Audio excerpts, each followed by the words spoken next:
Hey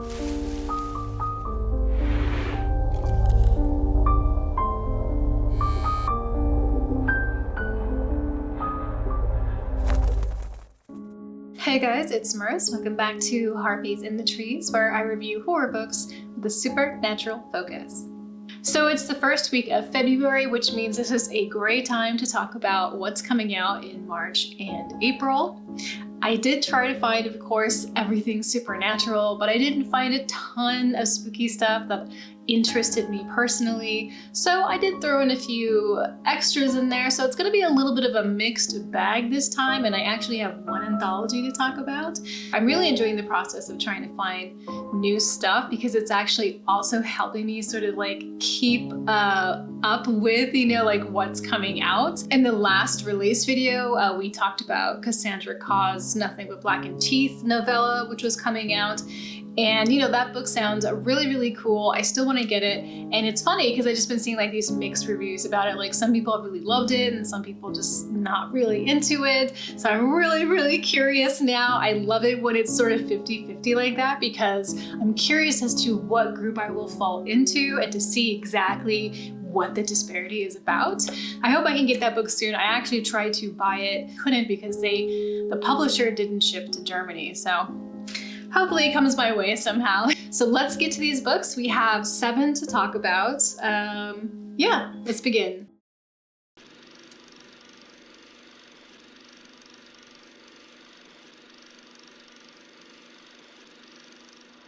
Our first book is Sundial by Catriona Ward, which is going to be coming out on March 1st. And just look at this cover art. It is gorgeous. It is setting a whole bunch of vibes, just atmosphere and mood. It looks like it's going to be occultish. It looks like it might be part of the desert. And I love these fluorescent colors, especially since I've been playing a lot of No Man's Sky, where a lot of the planets are just this type of color scheme. Totally into it. So this story is about a woman who lives in the Mojave Desert. And this woman has always pined for that picket fence life. No surprises, nothing weird, just really chill. Real basic, but chill. But even though she was able to obtain that lifestyle, there's something below that is putting it at risk. And it's her daughter. Her daughter is very unusual and makes her mother, Rob, feel very uncomfortable. And the reason is because this girl likes to do things like collect bones in the desert. She talks to things that aren't there. This is very unsettling for Rob. She does not like this at all. But there's a reason for that, and that is because it's familiar to her. Rob has a past that she's been running away from, and her daughter is sort of bringing that back up. So this sounds really cool to me for a few reasons. One, I just read The Last House on Needless Street, and if you have seen my review or you want to check it out, I'll put it up here. I loved it. It was a phenomenal read. And this book is also a psychological horror, just like The Last House on Needless Street was. So I have pretty high expectations from Ward at this point. I do feel like the story is going to probably be not exactly what you expect. It's going to have some twists and turns. And, we're probably going to get these very complex character. So that's really cool. And also she's so good at that creepy factor that I hope it's going to be blooming here as well. The other thing that makes me interested in this story is this little girl. So anyone who has been called dark as a kid or a teenager, even as an adult, we all know what it's like when someone does that. It feels not very good because people are projecting their fears onto you. And that is something that I dealt with as a kid and as a teenager, constantly always called dark. So I do always feel like protective of these characters in books because that's just not enough to make someone a villain. The next book comes out on March 15th. It is A Black and Endless Sky by Matthew Lyons. This is another book that is taking place in the American Southwest. It is actually a road trip horror. And if you remember from the last release video, there was the Road of Bones, which is also another horror road trip horror. So I'm really liking this trend. The story is about a brother and sister who used to be really, really close, but have become estranged for 12 years. And they decide to go on this road trip together to get to know each other again, you know, see what's been going on in their lives and just sort of reconnect. But something happens during the road trip and his sister begins to act very bizarrely. She begins to have these visions, these very disturbing, unsettling visions. Her brother's really not sure what's going on, but you know, he hasn't talked to her in over a decade. He doesn't know much about who she is now. But one thing he does know is that whatever is going on with her in this moment is not her.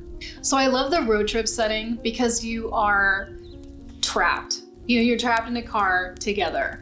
And depending on how well your trip is going or how bad it's going, you're stuck together until the very end. So a lot of things can happen. There's a lot of outside factors. You're driving places where you've never been before.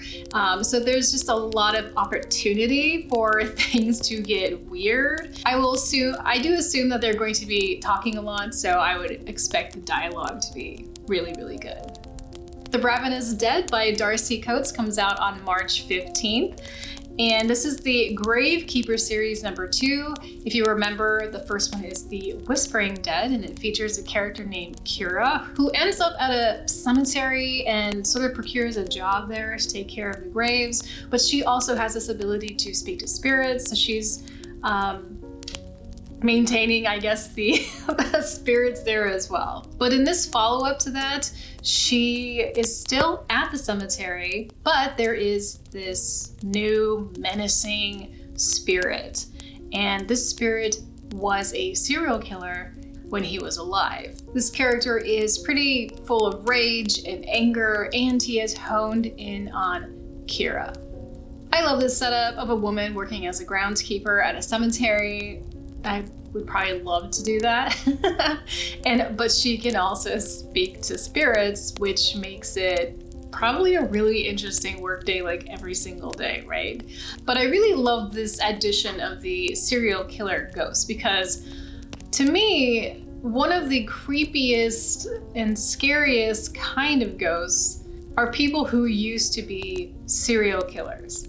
It's one thing to be a ghost and to be searching for justice or wanting to tell your story or just wanting to reconnect with a living human being. But the serial killer who all they did in life was harm is just going to continue harming in the afterlife. So I'm sure it's going to be very typical Darcy Coates. It's going to be cozy. It's probably going to be a little bit creepy. And she cares about her characters. She treats them very well. So I think it's potentially going to be probably a really good read. So for most of the books in April, there isn't an exact date. They are still ETA. So I'll just start with In the Devil's Cradle by S.L. Edwards. This book doesn't have artwork yet either. So I just have this artwork from the author's blog that I think is like a portrait of him. This is an interesting supernatural horror book because we have talked about haunted villages, haunted towns, haunted houses, but we've never talked about a haunted country. And that's what this book is about. And the author has pitched this as The Shining during a national collapse. I'm gonna read the very short synopsis for this because it is a bit intense. It's the story of one family trying to survive political polarization, the mobilization of armed movements, discontent from the military barracks, and the machinations of an ultra-nationalist movement. Beneath all of this, though, are ghosts, the ancient grievances of a country built on centuries of unresolved conflicts, and all of these ghosts are going to come calling. So it is listed as a supernatural story, so I assume these ghosts are going to be actual ghosts, literal ghosts, not figurative ghosts. I feel like it's kind of a lot. My concern would be that it's going to be a bit tedious to read, like maybe there's too much going on, because I assume, going to be getting into the political histories of the country and society, and we're gonna have the ghosts, you know, kind of being a part of it. But I really like this idea because I always sort of thought about that, right? Like there is so much death that have happened in countries because of wars and governments and things like this. Like you wonder what that would be like if all of these ghosts were to return. So I think it's a really interesting premise. I just hope that it's not going to be like too dense maybe, or too tedious. I'm not sure. The Devil's Gift comes out in April sometime. This is kind of a fun one. I really love this artwork though. It is really cool. I love the butterflies. I just love everything about it is like really awesome. And it's giving a certain type of vibe, but it does sound like it could be kind of humorous. I don't know. So the story is about this 12-year-old boy who makes a wish or wishes for a girlfriend. And somehow he gets one. But she's not exactly like other girls because she has a ravenous appetite for human flesh. I really like this setup though, because it's one of those things that kind of reminds me of like Tales from the Crypt or something, you know, where you wish for something, but you get the complete opposite of it, right? Or it's like the worst version that it could ever be.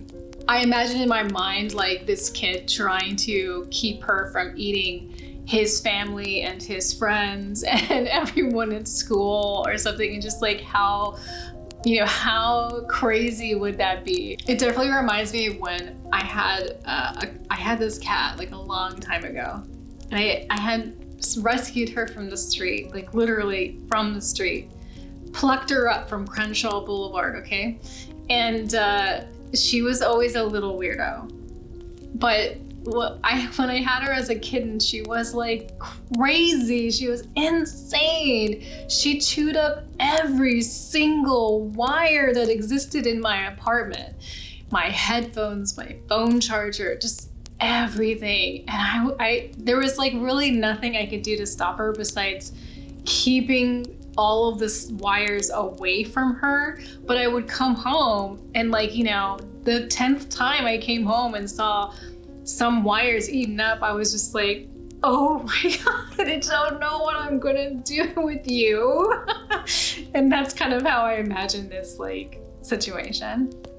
But it also sounds like it has a potential to be like really creepy and unnerving, which the latter would probably be more, you know, fun for me, to be honest. The next book is an anthology. It is a BIPOC Gothic anthology called When Other People Saw Us, They Saw the Dead. These stories will be a blend of different genres like fairy tale and Gothic, things like that, that are going to be talking about topics like home and like, you know, what home is, and grief, colonization, white supremacy, gentrification, and the sense of belonging. I think this will be cool because it'll be different perspectives, fresh perspectives, different takes on tropes and storylines, and also overlaying that with, you know, their own experience or the experience of others onto these stories. So I think this will be provocative and thoughtful, also probably sad and disturbing, and maybe also creepy and scary.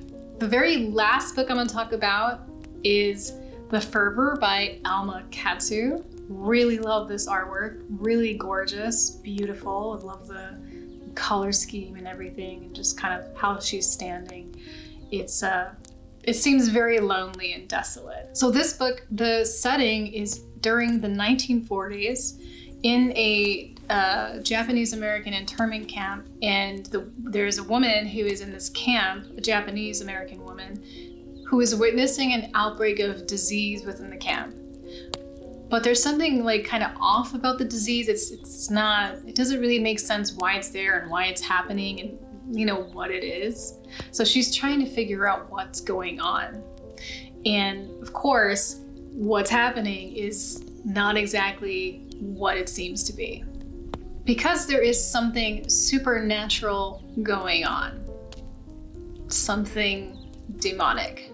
So there is a supernatural element here, and it's an interesting one to overlay like what's happening during this time, because you have Japanese Americans who have been born in the United States, and then you have some Japanese immigrants who are also there. So you probably have like this mix of old world and new world, and then you have this layer of the ancient Japanese legend and folklore, which could be some kind of manifestation for what's happening in the camps, you know, like whatever turmoil is going on there. And also during this time, Japanese people were very demonized. So it's a very strong theme. So this story might be a bit much for me. My grandmother was in the internment camps in Fresno, California during World War II. It's a little bit sad for me. It's a little hard for me to kind of read that kind of stuff. But this story does sound interesting to me, and I really like the overlay of the supernatural here because it is inspired by Japanese yokai and the Jorogumo spider demon. So it could be a really chilling and creepy tale that's going to talk about humanity using horror, as we often do, which is why we love horror so much, right? So those were some releases for March and April. I hope there was something there that spoke to you that you might want to get. Let me know down in the comments if there's something in here particularly interesting for you. I'd like to know. I kind of like to know, like, you know, if there are things here that you guys like. It'll help me out. If you liked this video, please like and comment down below. I thank you very much.